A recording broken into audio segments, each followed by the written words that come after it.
Bueno, abran sus Biblias en la segunda carta de Pedro, capítulo 3, versículos del 1 al 14. Segunda de Pedro, capítulo 3, del 1 al 14. El tema el título de la conferencia de esta mañana se llama ¿Cómo vivir en los últimos tiempos? ¿Cómo vivir en los últimos tiempos?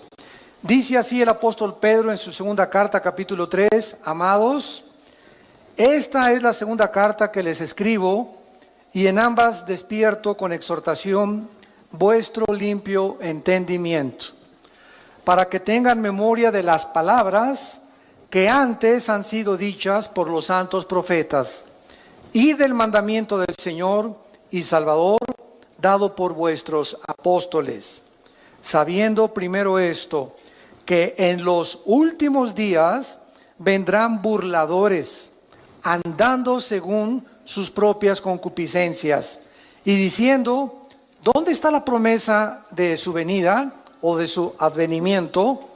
Porque desde el día en que los padres durmieron, todas las cosas permanecen así, como desde el principio de la creación. Estos ignoran voluntariamente que en el tiempo antiguo fueron hechos por la palabra de Dios los cielos y también la tierra que proviene del agua y por el agua subsiste, por lo cual el mundo de entonces pereció anegado en agua. Pero los cielos y la tierra que existen ahora están reservados por la misma palabra, guardados para el fuego en el día del juicio y de la perdición de los hombres impíos. Mas, oh amados, no ignoréis estos, que para el Señor un día es como 1000 años y 1000 años como un día. Vamos a detener nuestra lectura hasta este momento y vamos a analizar estos versículos uno por uno para, en primer lugar, darnos cuenta que si tú supieras que Cristo viene mañana, ¿cambiarías tus planes, tus prioridades, tus expectaciones? ¿Cuántas personas el otro día oí, por ejemplo, que un camión ahora en la nueva ruta, la nueva autopista que acaban de hacer de la Marquesa hacia Toluca, que son como 42 kilómetros, que te ahorran como 15, 18 minutos para no irte por la anterior? Se fue un camión, ya están prohibiendo la entrada de los camiones de redilas y los camiones grandes. Es una bajada impresionante. Bueno, no se calculó mucho, ¿verdad? Y el camión se fue contra la caseta y mató a la persona de la caseta, murió quemado junto con el chofer. Después vino otro accidente también y gracias a Dios que pues ya hicieron otro desviamiento, una desviación para los camiones y se le está prohibiendo a los que entren que ya no circulen por esa autopista. Lo que más me impactó fue que oí en el periódico que uno de los testimonios es que unos familiares de estas personas que murieron dijeron lo siguiente. Mi tío, una de las personas que murieron, estaba cuando salió de la casa y voy a hacer esto, construir esto, etcétera, etcétera. Y nos damos cuenta, uno de los familiares es cristiano, nos damos cuenta que así es la vida. Hoy vivimos, hoy en la tarde, hoy en la noche o mañana, ninguno sabe si vamos a amanecer. Nadie sabe. Todas las personas salimos al mundo y con proyectos y visiones y trabajo, etcétera, etcétera, cuando lo más importante es que todos estamos condenados, somos como una lista de reos condenados a muerte, porque algún día tenemos que entregarle cuentas a Dios. Entonces, si tenemos esta conciencia de que hoy puede ser el último día en que Dios tal vez te esté hablando y tal vez Dios te está dando la oportunidad de comenzar a cambiar ya tu trayecto y el camino que tú llevas, estoy seguro que cambiarías el rumbo de tu vida. Si respondes que sí, entonces eso quiere decir que necesitas hacer algunos ajustes ya en tu vida, no creyendo que tienes todavía un mes de vida, ni una semana, ni todavía, no me faltan todavía 10, 15 años, no me importa que tengas 20, 25 años de edad, 30, 35 años, La muerte toca las puertas a los niños recién nacidos, como al que llega a los 113 años del último señor judío que acaba de morir de 113 años. Así que la muerte es para todos los seres humanos, para todas las edades, en el momento en el que menos lo pensamos. Si tú respondes que sí, ¿verdad? Entonces la Biblia tiene muchas exhortaciones para que nosotros vivamos a la luz de la eternidad, a la luz de cada día levantarme. Señor, yo no sé si es mi último día, encomiendo mi familia a ti, Señor, te encomiendo mi vida, guíame, Espíritu Santo, muéstrame las decisiones que tengo que tomar, que las decisiones que tengan no tengan consecuencias para el mal, sino para el bien, que cada decisión que yo tome en este día sea para tu gloria, Señor. Cuando comenzamos a vivir con esta expectación de la eternidad, es cuando podemos comprender al rey David en uno de los salmos, que oró a Dios y le dijo: oh Dios, enséñame a contar los días de tal manera que traiga sabiduría al corazón. Vean por ejemplo en Romanos capítulo 13, versículos del 11 al 14, la exhortación que nos hace el apóstol Pablo. Y esto conociendo el tiempo. ¿Cuál tiempo? El tiempo que es cortísimo de nuestra vida, que ya es hora de levantarnos del sueño, porque ahora está más cerca de nosotros nuestra salvación que cuando creímos. La noche está avanzada y se acerca el día. Desechemos pues las obras de las tinieblas y vistámonos las armas de la luz. Andemos como de día, honestamente, no en glotonerías y borracheras, no en lujurias y lascivias, no en contiendas y envidia, sino vestíos del Señor Jesucristo y no proveáis para los deseos de la carne. Noten ustedes en el versículo 12 que la vida espiritual la compara el apóstol Pablo, guiado por el Espíritu Santo, con el día y la noche. Cuando llegan las 9, 10 de la noche, en el caso particular mío, yo a las 10:30 ya estoy roncando, ¿verdad? Tal vez 10:15, 10:30. Ya sé que es mi hora. Tengo esa disciplina de siempre tratar de dormirme a esa hora. Y ya llegan las 5, 5:30, levantarme, porque ya salió el sol y tu cuerpo se acostumbra, ¿verdad? El metabolismo a los horarios donde tú estás viviendo. Bueno, de la misma manera, ¿saben ustedes a qué hora de la noche nos encontramos ahorita?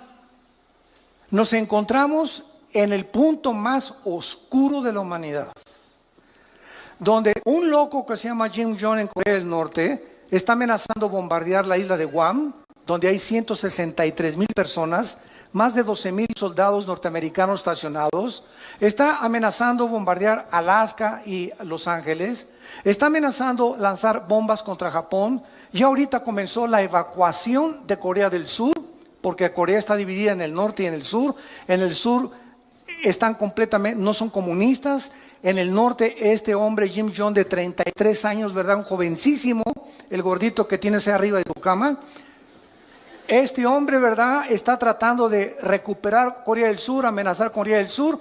En Corea del Sur hay más de 17,000 Marines o marinos Estados Unidos, y tienen un sistema ahorita, gracias a Dios, ¿verdad?, como escudo contra misiles, pero misiles Hwang-2, que no son los grandes, que viajan a más de 6,000, 7,000 kilómetros de distancia. Entonces, el mundo está ahorita así en una expectación impresionante. Anoche oí un noticiero que investigaron a los habitantes de Guam. Guam es una isla que está como a 2,500 kilómetros de Corea del Norte, entre Honolulu y Japón, en medio casi de Indonesia, Filipinas. Y fueron a la isla, una isla preciosa, ni siquiera sabía que existía esa isla. En muchos mapas ni aparece. Entonces unas playas preciosas, pero está la estación más grande norteamericana de los portaaviones y de los aviones destroyers. Y comenzaron a entrevistar los periodistas a los habitantes de esta isla, preguntándoles: ¿cómo viven ustedes ahorita que saben que ustedes van a ser el primer blanco de este señor que ya amenazó que esta semana manda 4 misiles alrededor de la isla? Y simplemente la pura radiación de esos misiles, aunque no tengan todavía cabezas nucleares, es peligrosísimo para los habitantes.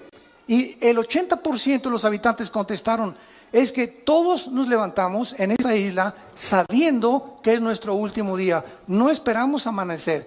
Y si amanece, le damos gracias a Dios. Sabemos que en cualquier momento ya estamos, ahora sí que ya con esta amenaza de hace muchos años, desde los abuelos de este señor Jim Young, que siempre amenazó destruir esa isla por odio a los americanos. Entonces, cuando dijeron esto, me llamó la atención, porque es la forma como un cristiano debe de vivir. Todos sabemos que al levantarnos tal vez sea el último día. ¿Sabes tú acaso si mañana amaneces? ¿Sabes tú un accidente en la carretera, una bala perdida, un asalto, un secuestro, una enfermedad? Que vais al hospital mañana. Doctor, me siento de maravilla. Discúlpeme, don Pancho, pero los rayos X dicen que usted tiene cáncer y hay una metástasis que se le ha cundido por todo el cuerpo. Oiga, pero yo me siento bien. Usted se siente maravilla. Los rayos X no fallan. Usted tiene cáncer y tiene 3 meses de vida. Y así, de la noche a la mañana, te cambia el panorama de tu vida. Estoy seguro que cuando alguien recibe estas noticias, cambia completamente su manera de vivir. Se enfoca ya en nuestras cosas, se da cuenta que realmente tenemos que vivir, porque muchos de ustedes no están conscientes de eso. Aunque sabemos que vamos a morir, casi nadie vive bajo la luz de la eternidad. Mientras observamos estos acontecimientos actuales, estamos al borde de una guerra internacional. Nos han bombardeado con correos. Oiga, es la tercera guerra mundial. ¿Qué pasa si Corea del Norte cumple sus amenazas? Trump va a contestar estas amenazas. Si contesta esas amenazas, ¿cuáles son las consecuencias que habría de muertos en Corea del Norte? Porque inmediatamente Corea del Norte bombardearía Corea del Sur.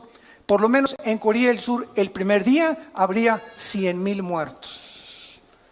El primer día que este hombre con su artillería, no con misiles, con la pura artillería contestara, si Estados Unidos atacara, morirían más de 100,000 personas. Ahora, hace 3 días, el presidente de China, Xi, le mandó un recado a Trump y le dijo lo siguiente: nosotros no te apoyamos si tú inicias el ataque a Corea del Norte. Si Corea del Norte inicia el ataque y ellos atacan a Estados Unidos, nosotros vamos a permanecer neutrales y no nos vamos a meter en el conflicto. Pero si Estados Unidos ataca primero y lanza el primer misil contra Corea del Norte o para destruir sus sitios nucleares, China dijo, entonces nosotros tendríamos que intervenir, porque le llamaríamos una agresión de acuerdo a las leyes internacionales de la justicia en La Haya, en Holanda. Entonces, vivimos un mundo tan incierto donde sabemos que ahora no son juguetes las armas que tienen los países. Rusia tiene una base nuclear en Venezuela, apoyado por Irán. Rusia tiene bases navales en Siria y está defendiendo Siria junto con Irán y con Turquía para que Estados Unidos no entre al Medio Oriente otra vez. El Medio Oriente está siendo convertido en el Islam por el califato, donde esperan al Mahdi, al Mesías, que nosotros le llamamos Jesucristo. Y el Medio Oriente está como una olla hirviendo, sabiendo en la Biblia que ahí, en esta zona geográfica del Medio Oriente, estallará la tercera guerra mundial, que en Apocalipsis 16, del 12 en adelante, se llama el Armagedón. Entonces, santos de Dios, si estalla ahorita una guerra con Corea o con lo que sea, no es la tercera guerra mundial. Faltan 3 guerras. Una antes de que venga Cristo en el arrebatamiento, y va a haber 2 guerras o 3 a lo más durante el periodo de la tribulación. Simplemente en el 4º sello, Apocalipsis 6 del 5 en adelante, 1/4 parte de la humanidad va a morir. En la 5ª trompeta, 1/3 parte de la humanidad va a morir. Y cuando venga la guerra del Armagedón, si no viene Cristo y desciende con nosotros en la tierra, nos auto extinguiríamos. La raza humana se autodestruiría del odio tan grande que existe en el mundo. Ahorita, en los últimos, escuchen esto, 100 años, en una ciudad llamada Charlottesville, en Nueva Jersey, antier, se levantaron después de 100 años un grupo de nacionalistas blancos, que son los que forman el famoso Ku Klux Klan, con los neonazis y con símbolos de la suástica nazi, en esta ciudad se levantaron para levantarse en armas y clamar que se necesita una reforma de los blancos, que los blancos deben de volver a gobernar Estados Unidos. Es el racismo en su último grado. En los últimos 100 años, esto no se había visto en Estados Unidos. Había habido pequeños brotes, ¿verdad? Siempre blancos contra negros, contra mexicanos, pero ya este movimiento que se levantó ahí en Nueva Jersey, en Charlottesville, hace 3 o 4 días, es algo, ¿verdad?, terrible, que nos habla la condición y la temperatura en que se encuentra el mundo donde tú y yo estamos viviendo. No cabe duda, vivimos en los últimos tiempos. Iglesia, despiértate, porque los cascos del Apocalipsis ya se oyen en el cielo. El tiempo se nos acabó. Muy bien, vamos pues a ver de qué manera nuestra esperanza en el regreso de Cristo debe afectar nuestra manera de vivir. Regresemos a nuestro pasaje de 2 de Pedro, capítulo 3, y vayamos estudiando cada versículo. En primer lugar, aquí encontramos 3 líneas de pensamiento en el pasaje que acabamos de leer. 3 líneas de pensamiento a la luz de la realidad. Número 1, se nos exhorta en primer lugar cómo vivir en los últimos tiempos. Vivir a la luz de las promesas de Dios. Esta es la primera cosa que se nos aconseja, particularmente relacionadas las promesas con el futuro. Veamos lo que dice el versículo 1. Amados, esta es la segunda carta que les escribo, y en ambas despierto con exhortación, despierto vuestro limpio entendimiento, para que recuerden, para que tengan memoria de las palabras que antes han sido hechas por los santos profetas.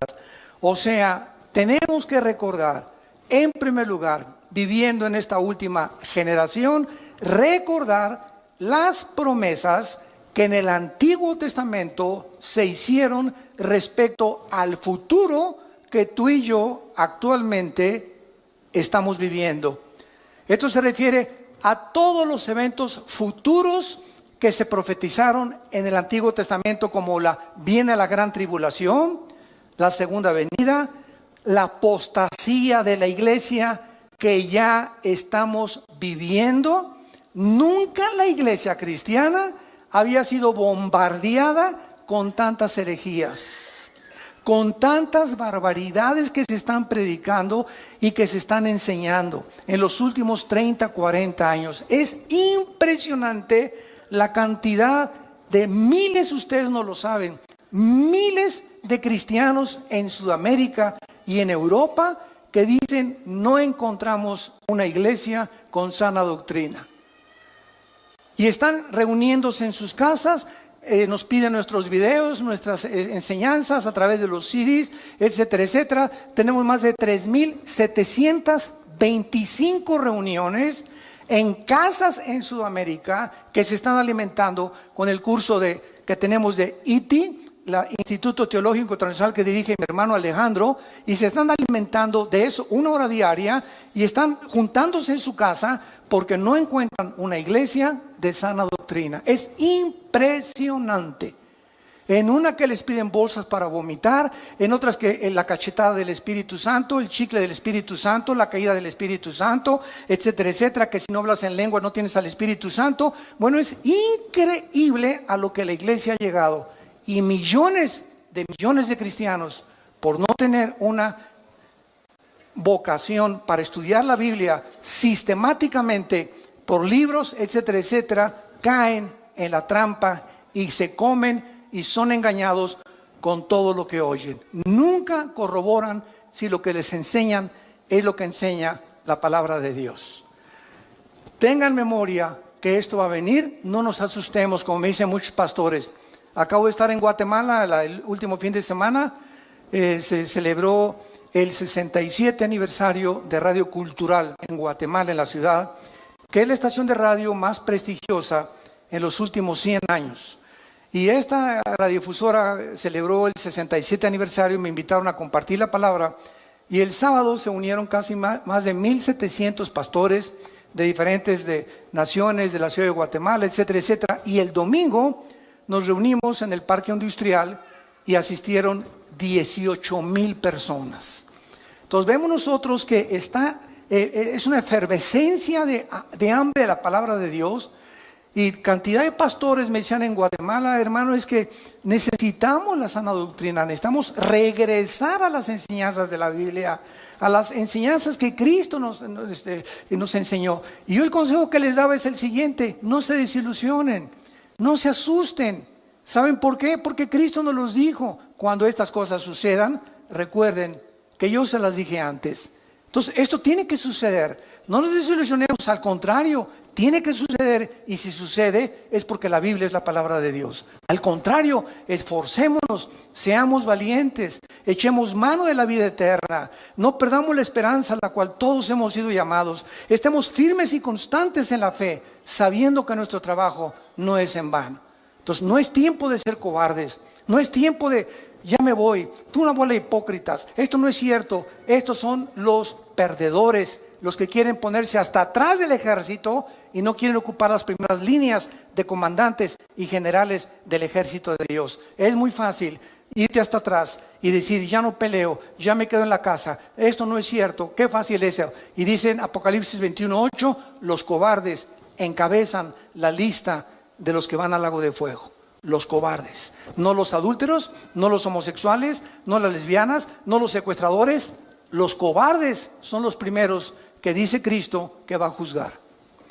Muy bien, entonces todas estas profecías ya se han cumplido, y la exhortación es que mantengamos estas promesas en nuestra mente, porque las vamos a necesitar. Dice el versículo 3, sabiendo primero esto. O sea, ¿por qué necesitamos recordar estas promesas? Porque en los postreros días, que es la época que estamos viviendo, que actual es la Biblia, vendrán burladores, andando en sus propias concupiscencias y diciendo, ¿dónde está la promesa del Hijo de Dios? Siempre ha habido guerras, siempre ha habido terremotos, siempre ha habido maldad, siempre ha habido pecado, bla, bla, bla, bla, bla, bla, bla, bla. Y así tenemos ahorita un mundo impresionante. Tú te metes, por ejemplo, a una conferencia bíblica, profética, y ve los comentarios. Hay buenos y hay negativos. Son puras mentiras. Esto es pura hipocresía. Y siempre hay estas cosas. Todas estas personas que mandan estos comentarios se les llama burladores.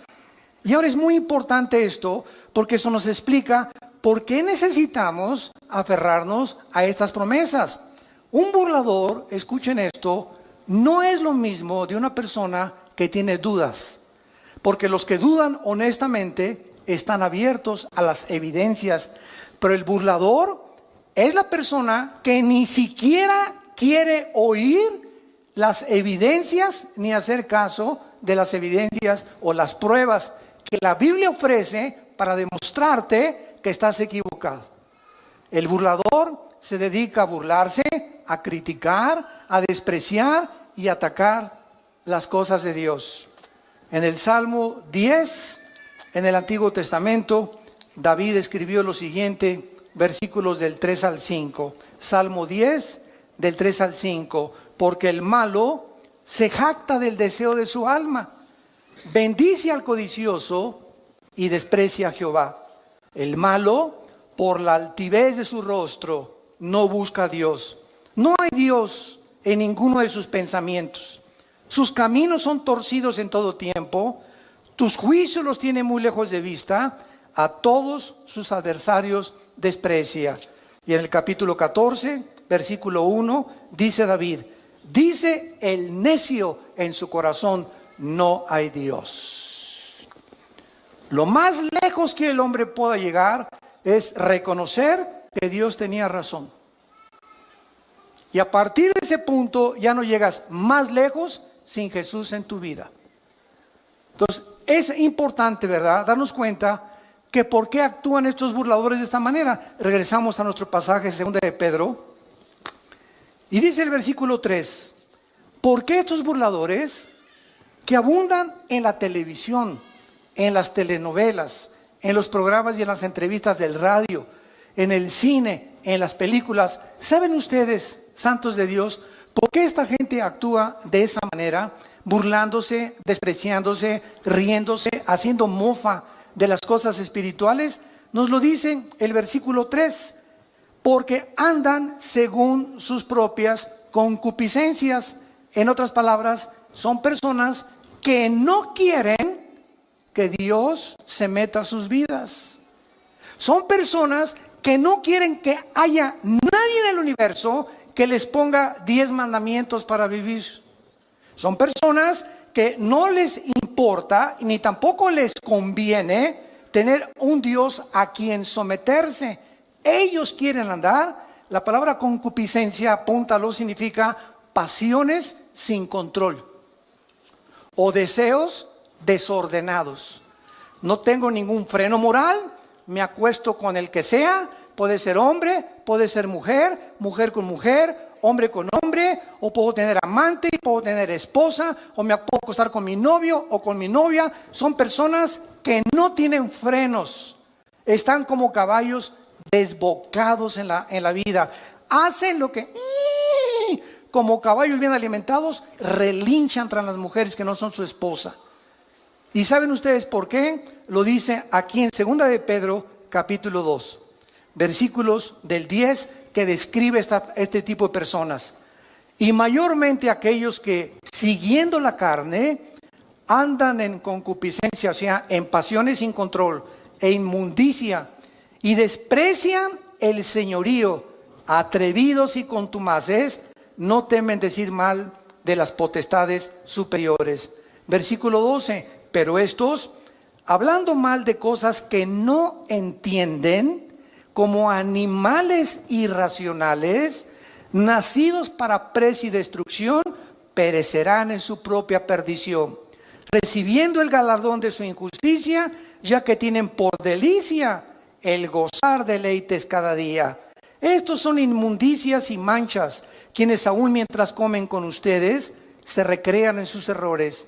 Tienen los ojos llenos de adulterio, no se sacian de pecar, seducen a las almas inconstantes, tienen el corazón habituado a la codicia y son hijos de maldición.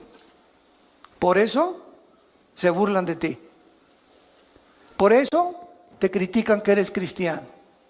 Por eso se mofan de la Biblia en los periódicos, en los libros, en las películas, en las telenovelas, etcétera, etcétera, etcétera.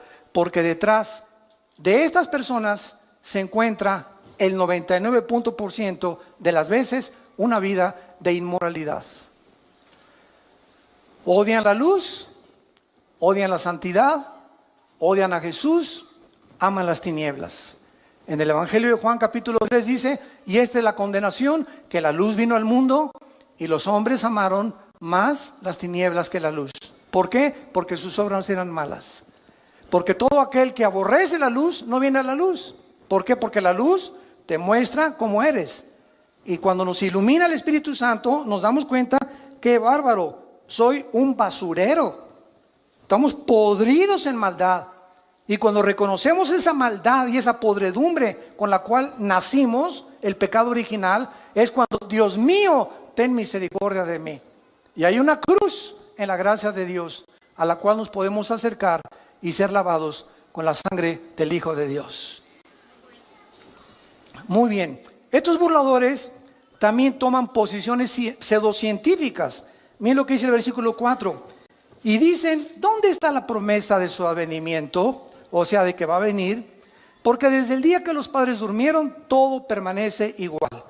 Esta explicación, ¿verdad?, no cuadra con lo que la Biblia dice. Si estas personas realmente necesitan evidencias de la actividad de Dios en la historia, es bien fácil. La misma historia, señores historiadores que nos visitan, sociólogos que nos visitan, científicos y catedráticos y doctorados y licenciados que nos escuchan, la Biblia nos muestra que la historia misma demuestra la existencia de Dios. ¿De qué forma? Ven a la Biblia y encontrarás que Dios puso simplemente un botón de muestra, el libro de Daniel. En el libro de Daniel, Dios le recuerda hace 2600 años al profeta Daniel el orden exacto en el que iban a transcurrir todos los imperios gentiles hasta la segunda venida de Cristo, en la famosa estatua del sueño que tuvo el rey Nabucodonosor. Y Dios le dice a Daniel: la cabeza de oro es Babilonia, tal como Daniel lo comprobó porque él vivió bajo el imperio del rey Nabucodonosor. Y le dice Dios: después de Babilonia vendrá otro imperio que, de acuerdo a la historia, ¿quién fue? Los medos y los persas, que hicieron una alianza. Y le dice Dios: y el pecho, el vientre de bronce, vendrá otro imperio. De acuerdo a la historia, ¿quién fue? Grecia, con Alejandro el Magno, con sus conquistas relámpago, que a los 33 años se murió en lo que es ahorita Irak, que en la Biblia se le llama Babilonia. Y después le dice Dios: vendrá otro imperio, que fue el imperio romano. Y qué interesante, ahí se detiene la profecía y dice la Biblia que del imperio romano hasta la segunda venida de Cristo no habría otro imperio hasta que el anticristo unificara 5 naciones del Oriente y 5 de Europa para formar la confederación política de los últimos tiempos. ¡Qué increíble! ¿Quieres más evidencias de veras? La misma historia nos muestra que solo Dios pudo poner en orden la cronología de los imperios y los gobiernos de toda la historia. Solo Dios lo pudo hacer. Y así hay más de 133 profecías demostrando que se profetizó que Cristo iba a nacer en Belén, que Cristo iba a ser traicionado por 30 monedas de plata, que Cristo lo iban a traicionar sus propios discípulos y amigos, que Cristo iba a morir crucificado. Simplemente cuando Jesús abría sus manos, se cumplían en ese instante 33 profecías del Antiguo Testamento. Amados, tengan memoria de las promesas del Antiguo Testamento, porque van a enfrentar en los últimos días muchos burladores. Mucha gente ignorante, hablan lo que no conocen. Como un tonto, ¿verdad? Que tuve un debate con él en la televisión hace no mucho tiempo. Me comenzó a insultar y llegó el momento en que me dijo: mire, es más, me dice, yo no creo que ni siquiera Cristo haya existido. Y esta persona tenía 2 títulos universitarios. Se atrevió a decirme: es más, yo creo que ni Cristo resucitó, que Cristo, perdón, no existió. Simplemente me volteé, ¿saben lo que le dije? ¿Me puede decir qué fecha es ahora? 10 de mayo de 1997. ¿Y desde cuándo está usted contando 10 de mayo de 1997? Y se quedó así. Y le contesta el moderador: burro, desde que nació Jesús. La misma historia, y cuando vino Cristo revivió la historia. Y fue tan impactante la entrada de Jesucristo a la historia que contamos antes y después de Cristo. No antes y después de Buda, ni de Mahoma, ni del Dalai Lama, ni de tu padrino Walter Mercado. Fue tan impactante la entrada al escenario mundial del Hijo de Dios que la historia se dividió. Dije: ¿desde cuándo cuentas 1997? Cabeza de ostión. Impresionante, hablan tantas barbaridades, tantas tonterías. Bueno, así es como está el mundo. Tengamos memoria de esto, porque se viene más y más y más la crítica y la oposición. Entonces, como decíamos, también toman posiciones pseudocientíficas. O sea, hasta toman pasajes bíblicos para apoyar sus ataques y hacer sus argumentos disque más válidos. Simplemente estas personas les recordamos la historia y te contestan: ay, pues yo no había leído el libro de Daniel. Entonces no hables si no conoces lo que estás diciendo.